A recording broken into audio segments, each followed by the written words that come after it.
poder desarrollar la columna vertebral del proyecto que tengo, que es una compañía artística. La Maldita Vanidad. Bueno, primero me presento, mi nombre es Jorge Hugo Marín, soy me presento más fácil de esta manera. Soy un creador escénico y, siendo un poco más desglosado el asunto, soy un actor que, como no lo llamaban a trabajar como actor, decidió dirigir, y como no tenía que dirigir, decidió escribir, y como no tenía que presentar las obras, armó un teatro. Ay, qué bonito. Entonces, una necesidad fue a la otra, y de una manera natural, y obviamente nunca solo. Siempre digo que estos procesos requieren partners, requieren compinches, cómplices, requieren personas que alrededor de uno comulguen con una idea que se quiera desarrollar, porque uno no se las sabe todas, y además porque uno muchas veces necesita otras miradas para poder corroborar o hasta confrontar las decisiones o los caminos que se van tomando. Soy director artístico de la Maldita Vanidad y representante legal. La Maldita es una fundación, somos una fundación creada, primero nació como proyecto artístico, y cuando digo que nació como proyecto artístico tiene que ver con que 7 amigos del oficio de las artes escénicas nos reunimos, les entregué un texto y quisimos poder montar una primera obra que se llamaba El Autor Intelectual, y esa necesidad de querer hacer las cosas hizo que la obra, que además no teníamos teatro, no teníamos un espacio donde hacerlo, teníamos todos los problemas que todos decimos tener siempre, punto. No hay plata, no hay espacio, nadie nos cree, no hay público, todas esas cosas que pasan alrededor. Pero estábamos empeñados en que lo que podíamos gestar con esa obra podría llevarnos a otro lugar. Y así fue como decidimos que el espectáculo se iba a hacer en mi casa, porque no había dónde más. Algunos de pronto conocieron eso. Fue la primera obra de la compañía, que se llamaba El Autor Intelectual, y el público veía la obra a través del ventanal de la sala de mi casa, en el patio común del edificio, donde solo 20 espectadores podían verlo. Y ese experimento, que era por 2 semanas, porque había que pedirle permiso al edificio para que los vecinos no molestaran, terminó volviéndose un espacio que tuvo en su primera temporada 6 meses de estando allí, y que nos cambió un poco el panorama de muchas cosas a los que hicimos parte de ese experimento. Doy este ejemplo para llegar a algo muy puntual, y es: nada de lo que es La Maldita Vanidad hoy se hubiera podido consolidar si no existiera algo que es hasta el día de hoy su columna vertebral, que es la compañía artística. Todo lo que hemos creado alrededor de La Maldita Vanidad ha sido para cuidar, proteger, blindar la compañía para que pueda desarrollar sus proyectos artísticos, que es el fin de nosotros. Es el nivel de los espectáculos y el nivel de lo que se hace en ese encuentro de esos artistas lo que ha permitido que lo demás se dé. No soy familiar de político, no tengo puesto público, no tengo nada de eso, pero somos amigos de todos. Pero esa amistad se dio por una admiración frente a lo que hacemos. Y eso nosotros, como compañía artística, es algo que nos gusta mantener, reforzar y seguir alimentando y creciendo y expandiendo. Es una red lo que sucede, que el proyecto artístico se sostenga. Después de ese experimento primero, tuvimos una fortuna, y es que esa primera obra contó con la suerte, y digo suerte porque no solo es un tema de talento, que la vieron unos alemanes, los cuales nos llevaron a un primer festival fuera de Colombia, que fue en Berlín, y eso nos cambió la vuelta, porque muchas veces, pegamos primero afuera, y los ojos de acá internos ven primero la novedad de lo de externo. Y cuando funcionó el espectáculo en Alemania y tuvo una crítica muy afortunada, al volver nos dimos cuenta que había un público queriendo saber qué era lo que hacíamos. Y comenzamos a mantener la obra viva, y entendiendo que había una particularidad que hacía que la obra fuera distinta a las demás. Y era no solo la obra, sino la experiencia a la que invitábamos al espectador.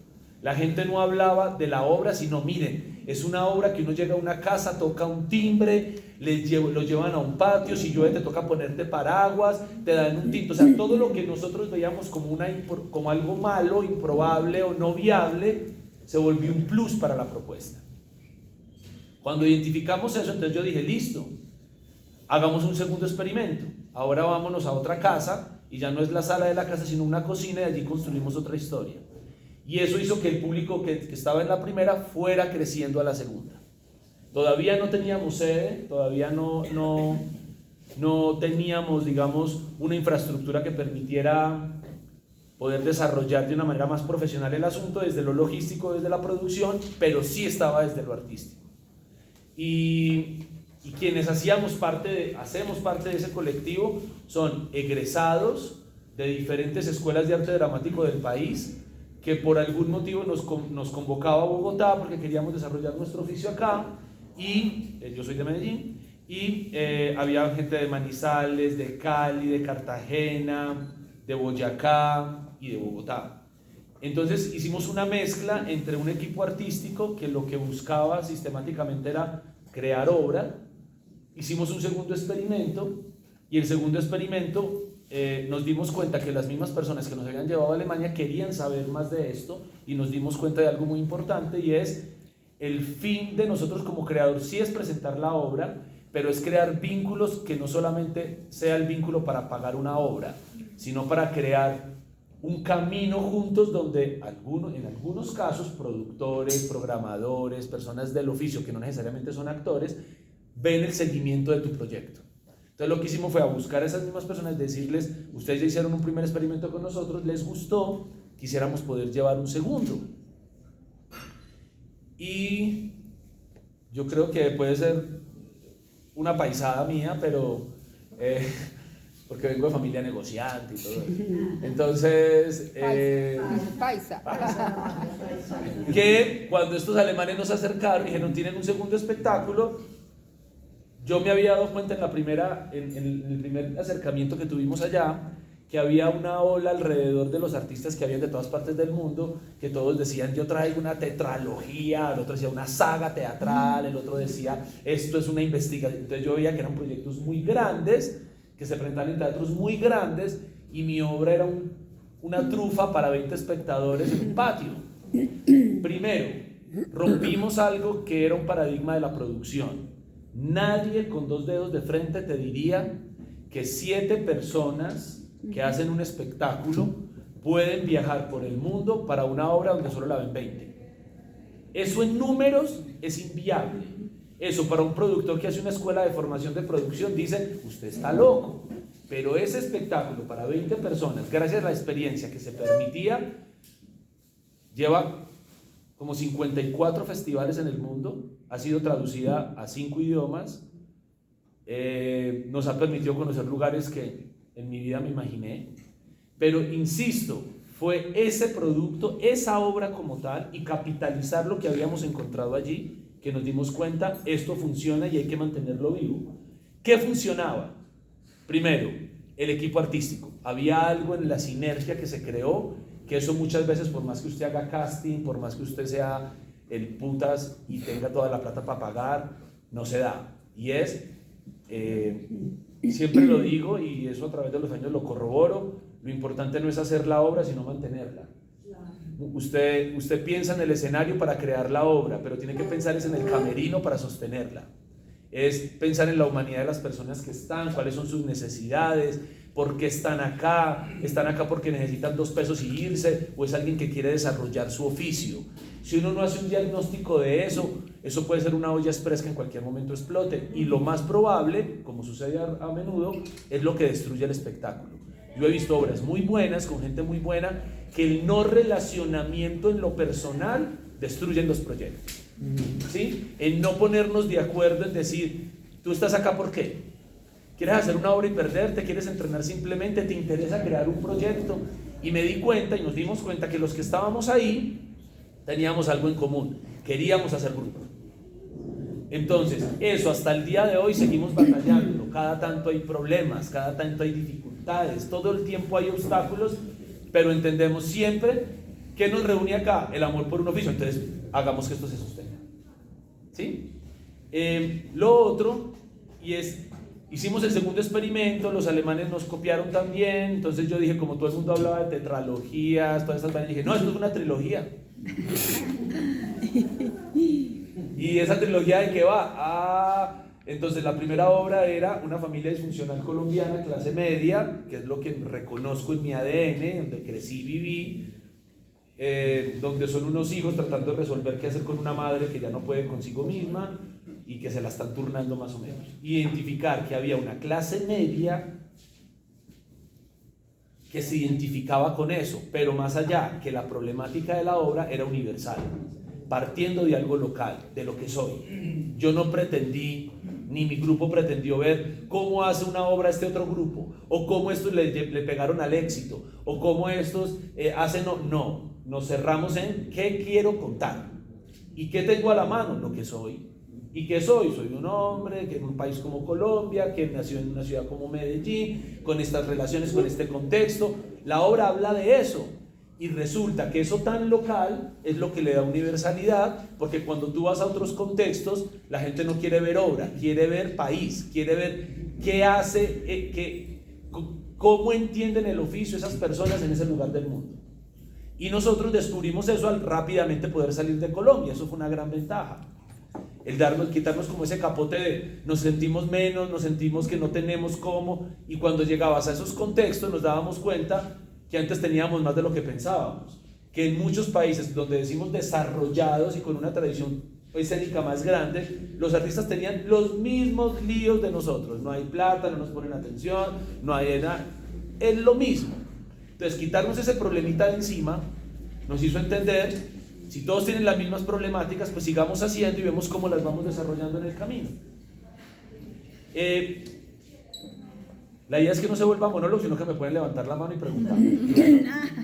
Sí. Bueno, pues como también elaborando lo que dijiste hace un momento de la visión internacional dentro del contexto colombiano, cuando yo estaba muy niño, yo me acuerdo que mi papá hacía esos ensambles de música y de cierta manera yo tenía como una problemática de poder como encajar dentro de eso y muchas veces yo me vi niño como con pena de ser parte de eso.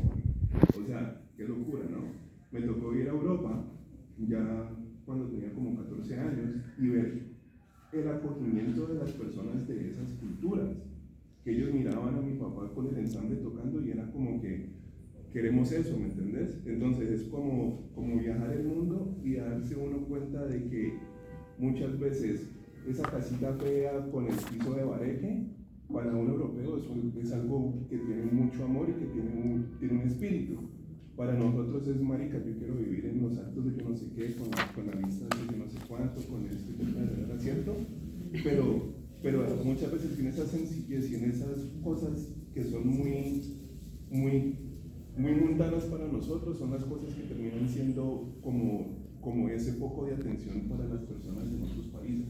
Sí, yo estoy de acuerdo. ¿Cuál es tu nombre? Simón. Simón, mucho gusto.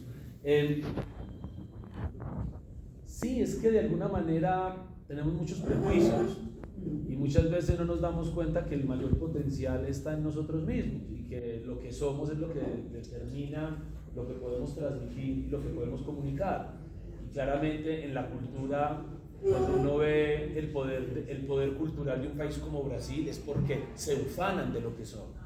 Cuando uno ve el poder cultural de un país como Argentina, como otros lados, México, por Dios, es porque sacan pecho por quién son, por lo que tienen y por lo que alrededor hay y por lo que les ha tocado vivir. Yo creo que el arte colombiano es muy consciente del aquí y de la ahora. De hecho, hablamos permanentemente de contexto y de violencias y de nuestros países, y el problema no es hablar de nuestros temas, el problema es cómo hablar. Usted cada año ve que se sigue ganando un Oscar, una nueva película alemana sobre la Segunda Guerra Mundial, la Primera Guerra Mundial, y uno dice otra vez el mismo tema, pero cuando uno va no es el mismo tema.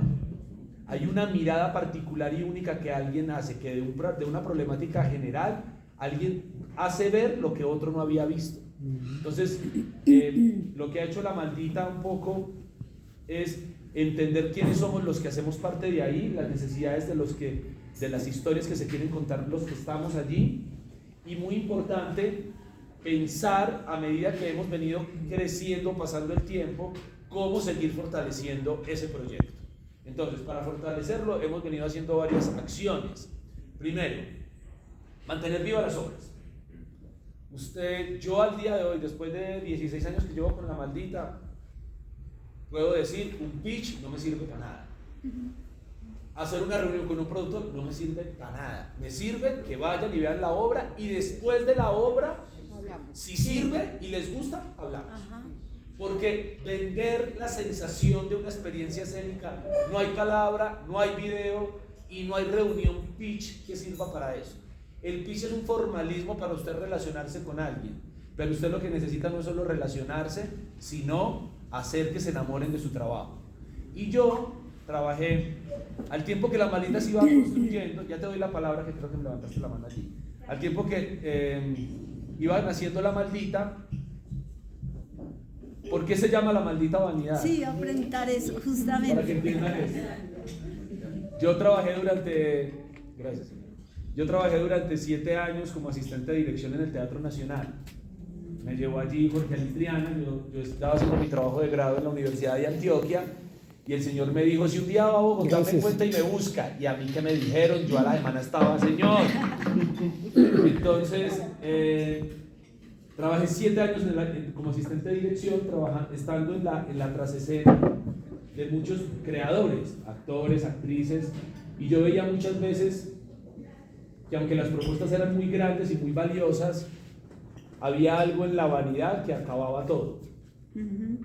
Y además estuve en esos 7 años, tuve la fortuna de que viajábamos con las obras a varios lugares, la mayoría dentro del país, y me daba cuenta que eso era, viajábamos 2 días, de los cuales día y medio sin dormir la producción y el asistente de dirección montaban la obra, y en las últimas 3 horas llegaba el actor, y cuando se presentaba era un bodrio, porque la energía estaba en otro lugar, que era el montaje, la escenografía, no sé qué. Entonces salí tan saturado de eso y del relacionamiento personal con egos muy complejos, porque la mayoría de los artistas trabajo con ellos hoy en día, le encuentro muchas virtudes a ellos hoy en día, pero también hay muchos obstáculos. La vanidad y el ego joden muchas cosas de los procesos artísticos, más si sos famoso, más si sos reconocido y todas esas vainas alrededor. Cuando salí yo dije, yo quiero hacer un teatro donde no haya un reflector, una puta tela, no quería nada. Y cuando llegó mi casa, que además el bombillo es el real, todo era de alguna manera una comodidad, como de, ay, listo, me puedo concentrar en lo que me interesa, que es el actor. Y lo demás no es que no se pensara, sino que estaba entendido de otro lado.